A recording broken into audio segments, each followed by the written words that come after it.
తెలుగుదేశం ప్రభుత్వం ఆంధ్ర రాష్ట్రంలో వచ్చినప్పటి నుంచి దాడులు, అక్రమాలు, హత్యలు తప్పితే ఈ గడిచిన 3 నెలల్లో ఏమైనా చేశారా అనడానికి ఎటువంటి పని లేకుండా పోయింది.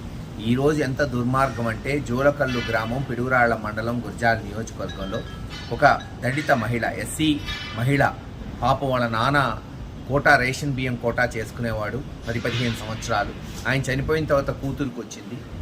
ఆమె కోటా తీసేయటమే కాకుండా వచ్చిన 3 నెలల్లోనే వాళ్ళ కడుపు కొట్టి వాళ్ళకున్న రేషన్ కోటాను తీసేయటమే కాకుండా తెలుగుదేశం నాయకులు 70-80 వేలు కడతావా సస్తావా, లేకపోతే నీ మీద అక్రమ కేసులు పెడతాం, నిన్ను హింసిస్తామని బెదిరించడంతో మరి పాపం ఈరోజో నిన్న రాత్రో ఆత్మహత్య చేసుకుంటామని లెటర్ రాసి కాలువలో దూకిందని ఇందాకే జోలకల్లులోని నాయకులు తెలియజేయడం జరిగింది. ఇంతకన్నా దుర్మార్గం ఈ తెలుగుదేశం ప్రభుత్వం, తెలుగుదేశం నాయకులకి మరొకటి ఉండదు.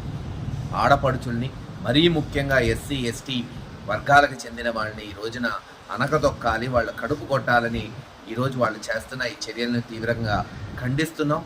అంతేకాదు తక్షణమే అటువంటి వారి మీద చర్యలు తీసుకోవాలి.